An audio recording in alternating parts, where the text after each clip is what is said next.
प्यारे विद्यार्थियों, मैं तेजकरण चौहान, सह आचार्य इतिहास, राजकीय मांगीलाल बागड़ी महाविद्यालय नोखा।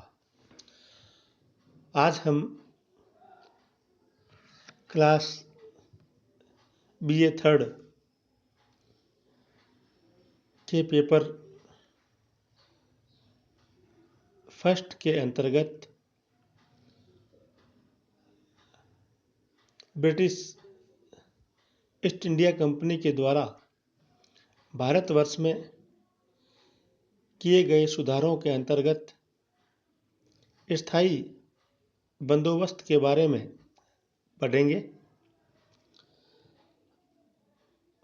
ईस्ट इंडिया कंपनी ने भारत में अपनी आय को नियमित रूप से बढ़ाने के लिए अलग अलग क्षेत्रों में कई प्रकार की लगान की पद्धतियों को निर्धारित करने का प्रयास किया।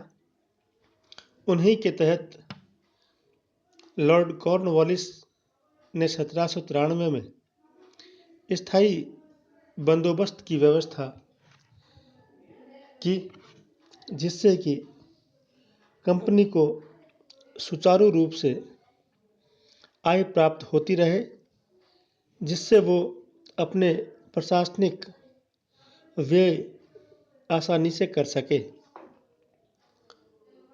भूमि के इस स्थायी बंदोबस्त के तहत जब हम पढ़ते हैं तो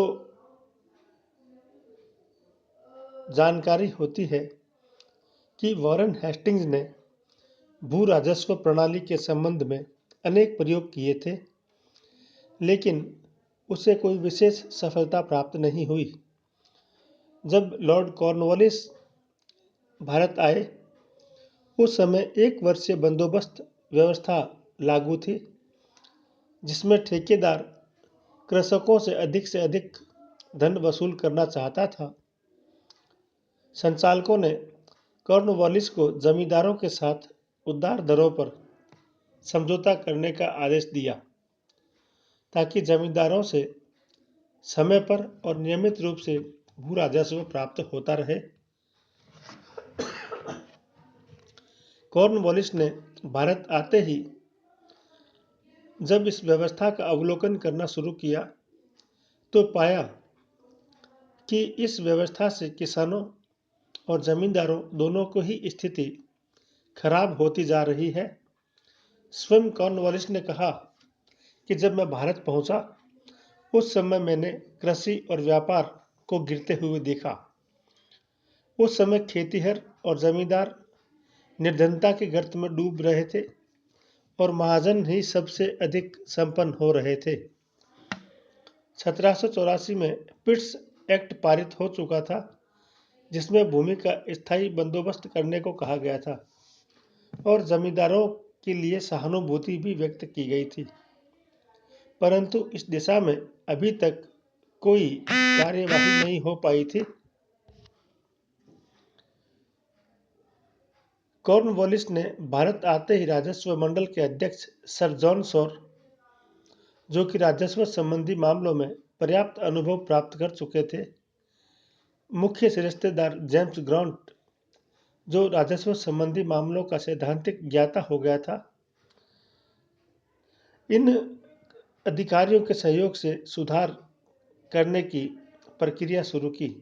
उसने कलेक्टरों को राजस्व संबंधी अधिकारों के साथ साथ दीवानी न्याय करने का अधिकार भी दे दिया और कुछ समय बाद उन्हें फौजदारी की शक्तियां भी हस्तांतरित कर दी गई। इन परिवर्तनों के बाद राजस्व प्रणाली के संबंध में अनेक सूचनाएं प्राप्त हुई और राजस्व व्यवस्था पर विचार विमर्श आरंभ हुआ। जेम्स का विचार था कि स्थायी व्यवस्था के स्थान पर कोई दीर्घ अवधि की व्यवस्था की जाए और राज्य को भूमि का स्वामी माना जाए, किंतु सर जॉन शॉर का विचार था कि जमींदारों को भूमि का वास्तविक स्वामी माना जाए, किंतु वह किसी स्थायी प्रबंध के पक्ष में नहीं था। कॉर्नवालिस सर जॉन शॉर के विचारों से सहमत था। चूंकि वह स्वयं इंग्लैंड में भूस्वामी रह चुका था और जमींदारों का एक ऐसा वर्ग तैयार करना चाहता था जो राज्य का सुदृढ़ आधार बन सके। 1790 में उसने जमींदारों के साथ 10 वर्षीय समझौता किया और अपनी घोषणा में कहा था कि इस व्यवस्था को स्थायी भी किया जा सकता है। संचालकों ने इस 10 वर्षीय समझौते का अनुमोदन करते हुए कहा कि यदि वह समझौता सफल रहता है तो उसे स्थायी कर दिया जाएगा।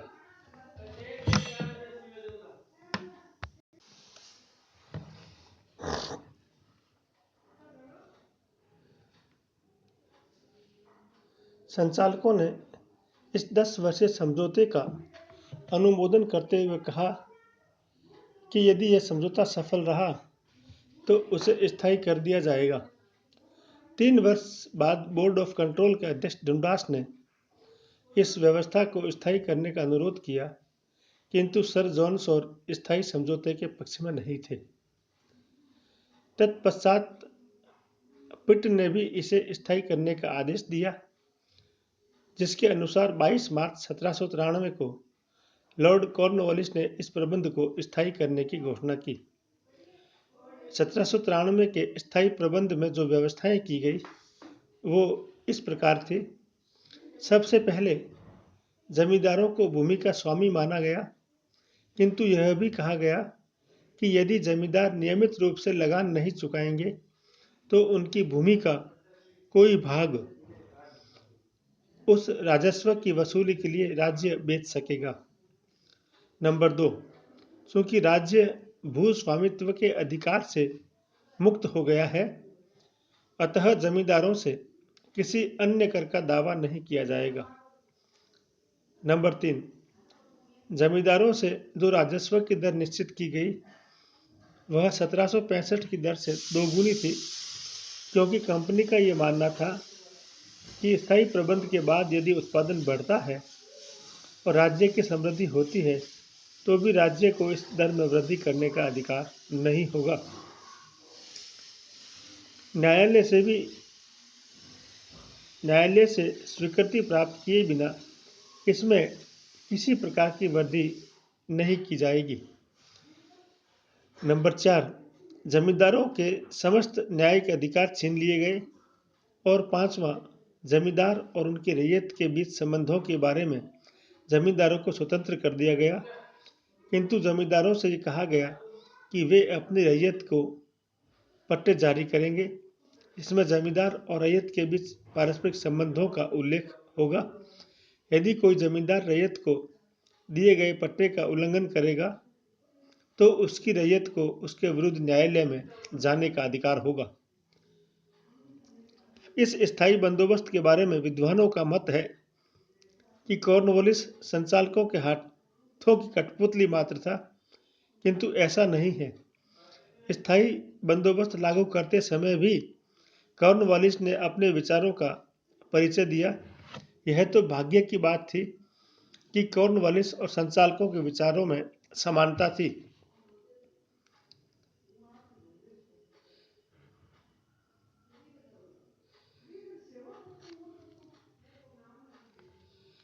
कॉर्नवालिस चूंकि स्वयं एक बड़ा जमींदार था, अतः वह जमींदार वर्ग के प्रति सहानुभूति रखता था। इस स्थायी भूप्रबंध की जो विशेषताएं हैं वह इस प्रकार से कही जा सकती है। भूमि की उपज का उपभोग करने वाले 3 पक्ष होते हैं: जमींदार, सरकार और किसान।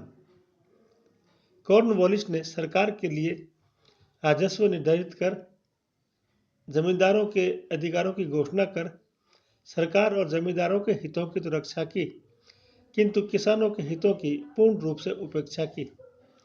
उन्हें पूर्ण रूप से जमींदारों की दया पर छोड़ दिया गया। कॉर्नवालिस ने उन सभी को जमींदार मान लिया जो 1793 में भूस्वामी थे। इसके द्वारा कॉर्नवालिस ने भूमि को संपत्ति मानकर उसको बेचने, दान देने और दूसरे को हस्तांतरित करने का अधिकार भी मालिक को प्रदान कर दिया गया और ऐसा करते समय सरकार से पूर्व अनुमति की आवश्यकता भी नहीं आवश्यक की गई। 1793 के पहले जमींदार को लगान वसूल करने का अधिकार था, किंतु भूमि को संपत्ति नहीं माना गया था। अतः जमींदार भूमि को न बेच सकता था, न दान दे सकता था और न किसी और को हस्तांतरित कर सकता था। स्थायी बंदोबस्त की जब व्यवस्था को हम देखते हैं तो उसमें जहां एक और हमें कई गुण देखने को मिलते हैं, वहीं इस व्यवस्था में कुछ दोष भी दिखाई देते हैं। कुछ विद्वान इसे श्रेष्ठ व्यवस्था बताते हैं, वहीं कुछ इसकी आलोचना भी करते हैं। मार्समैन का यह मानना है कि यह एक साहसिक, निर्भीक और बुद्धिमत्तापूर्ण कदम था। लोगों के हृदय में पहली बार अपनी धरती के प्रति अटल अधिकार और अविचल लगाव के भाव पैदा हुए। फलस्वरूप आबादी बढ़ी, खेती बाड़ी का विकास हुआ और लोगों के स्वभाव और सुविधाओं में एक क्रमिक प्रगति देखने को मिली। इसके विपरीत टी.आर. होम्स इसकी आलोचना करते हैं और कहते हैं कि स्थायी बंदोबस्त एक भयंकर भूल थी। छोटे किसान वर्ग को इससे कोई लाभ नहीं हुआ। जमींदार भी बार बार लगान चुकाने में असफल रहे, जिससे उनकी जागीर सरकार के लाभ के लिए बेच दी गई। इन गुणों को जब हम देखते हैं तो निश्चित ही कुछ गुण दिखाई देते हैं जो इस प्रकार हैं। सबसे पहला, इस व्यवस्था के परिणाम स्वरूप राज्य की आय में पर्याप्त मात्रा में वृद्धि हुई, क्योंकि जो भू राजस्व की दर निश्चित की गई थी वह 1765 की दर से लगभग दोगुनी थी। नंबर 2, इस व्यवस्था से पूर्व बार बार भू राजस्व निर्धारण में सरकार को समय और धन की हानि उठानी पड़ रही थी, किंतु इस व्यवस्था के बाद समय और धन की बचत हो गई। नंबर 3, इससे कंपनी की वार्षिक आय निश्चित हो गई, जिससे कंपनी को यह जानकारी हो गई कि कितनी वार्षिक आय किस समय किस क्षेत्र से प्राप्त होगी। इसके आधार पर आर्थिक योजनाओं में निर्माण का कार्य सरल हो गया। चौथा, स्थायी व्यवस्था लागू होने से कंपनी के अधिकांश अधिकारी राजस्व मामलों से मुक्त हो गए। अब उनकी सेवाएं प्रशासन के दूसरे कार्यों में उपलब्ध होने लगी। नंबर 5, जमींदारों के साथ समझौता कर अंग्रेजों ने एक ऐसे वर्ग का सृजन किया जिस पर अपने अस्तित्व के लिए निर्भर रहा जा सकता था। इस प्रकार समाज में एक स्वामी भक्त वर्ग का निर्माण कॉर्नवालिस ने किया, जो संकट के समय अंग्रेजों का पक्ष ग्रहण कर सकता था। स्थायी प्रबंध ने एक ऐसे धनी और विशेष अधिकार वर्ग प्राप्त वर्ग को उत्पन्न किया जो सिपाही विद्रोह के समय सरकार का प्रधान स्तंभ बन गया। छठा, भू राजस्व की दर निश्चित हो जाने से भूमि विकास के लिए पूंजी लगाने और उत्पादन में वृद्धि की आशा की जा सकती थी, क्योंकि अब तो फसल हो या न हो, वार्षिक राजस्व तो चुकाना ही था। अतः बंगाल में अधिक से अधिक भूमि को खेती योग्य बनाया गया, जिससे नए गांव बसे, नई आबादियां बसी। सातवां, कृषि उत्पादन में वृद्धि होने से संपन्नता में वृद्धि होना स्वाभाविक था। भू राजस्व व्यवस्था के लिए हमेशा के निश्चित हो जाने से इस संपन्नता का राज्य को कोई लाभ नहीं था, किंतु इससे राज्य को परोक्ष रूप से लाभ मिला, क्योंकि कृषि उत्पादन का विकास होने से व्यापार और लोगों के जीवन स्तर में संपन्नता आना स्वाभाविक था। अतः राज्य मनोरंजन कर, व्यापार कर, पथ कर इत्यादि कर लगाकर आर्थिक गतिविधियों से लाभान्वित हो सकता था। आठवां, इस व्यवस्था के लागू होने से पूरे बंगाल में एक रूपता आई। जमींदारों से न्यायिक शक्तियां छीन लेने से दोहरा लाभ हुआ। पहला, जमींदार कृषि पर अधिक ध्यान दे सकते थे और दूसरी न्यायिक शक्तियां ऐसे लोगों को हस्तांतरित की गई जो इस कार्य में प्रशिक्षित थे। वह न्यायिक कार्य में कार्य कुशलता से कार्य कर सकते थे। 9वां, इस व्यवस्था के समर्थकों का यह मानना है कि इससे जमींदारों का पक्ष लिया गया तो रैयतों के हितों की उपेक्षा की गई। वास्तव में ऐसा नहीं था। जमींदारों को उन्हें पट्टे देने थे और यदि वे रैयत के अधिकारों का अतिक्रमण करते हैं तो रैयत को न्यायालय में जाने का भी अधिकार दिया गया था। जहां एक तरफ हमें इसके गुण दिखाई देते हैं, वहीं इस व्यवस्था में कई खामियां भी थी जो इस प्रकार से समझी जा सकती हैं। पहली, हमारे देश में किसान ही भूमि का मालिक समझा जाता था और वह अपनी सुरक्षा के लिए राजा को कर देता था। स्थायी प्रबंध के अंतर्गत जमींदारों के साथ समझौता कर किसान से भूमि का स्वामित्व छीन लिया गया। मेटकॉफ कहते हैं कि हमने एक स्वामी वर्ग तैयार कर देश की समस्त संपत्ति को नष्ट कर दिया और दूसरों की संपत्ति उस स्वामी वर्ग के अधीन कर दी गई।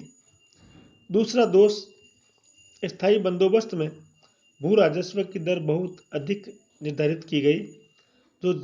जो जमींदार इस दर से लगान नहीं चुका सके, उनकी भूमि राज्य द्वारा बेच दी गई। अनेकों को उनके वंशानुगत व्यवसाय से बेदखल कर दिया गया। जो व्यक्ति कभी जमींदारी का सुख भोग रहा था, उसे दर दर की ठोकरें खानी पड़ी। इसी प्रकार